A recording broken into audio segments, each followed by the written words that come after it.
And a famine occurred, during the days of David, for 3 years continuously.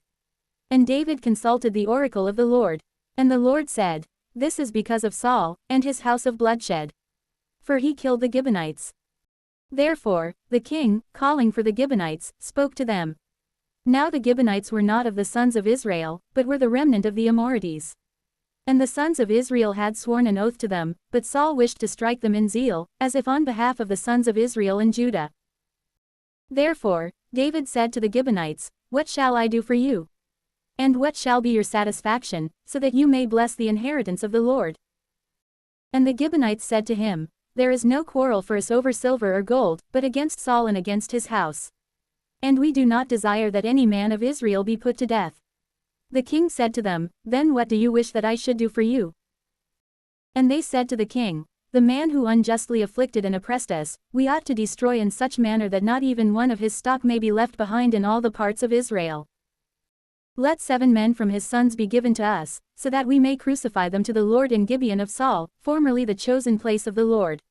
And the king said, "I will give them." But the king spared Mephibosheth, the son of Jonathan, the son of Saul, because of the oath of the Lord which had been made between David and Jonathan, the son of Saul.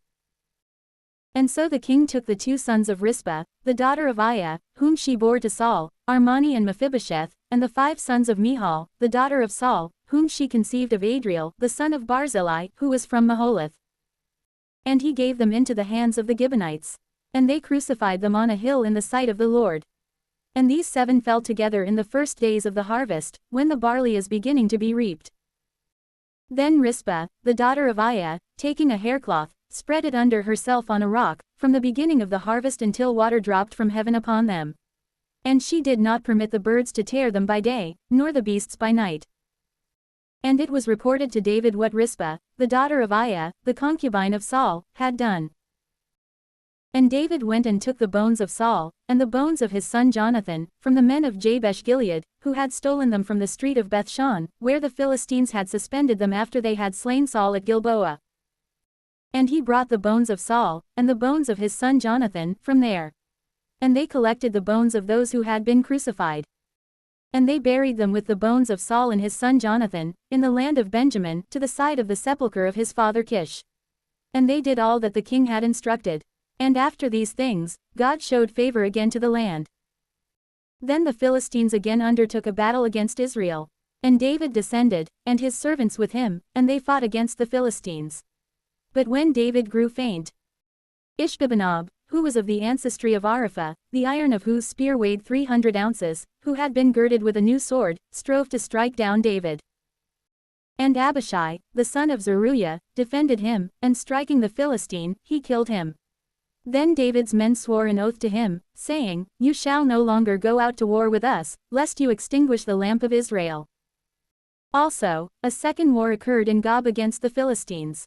Then Sibbecai from Husha struck down Saph, from the stock of Arapha, of the ancestry of the giants. Then there was a third war in Gob against the Philistines, in which Deodatus, a son of the forest, a weaver from Bethlehem, struck down Goliath the Gittite, the shaft of whose spear was like the beam used by a cloth maker. A fourth battle was in Gath. In that place, there was a lofty man, who had 6 digits on each hand and each foot, that is, 24 in all, and he was from the origins of Arapha. And he blasphemed Israel. So Jonathan, the son of Shimei, the brother of David, struck him down. These 4 men were born of Arapha in Gath, and they fell by the hand of David and his servants.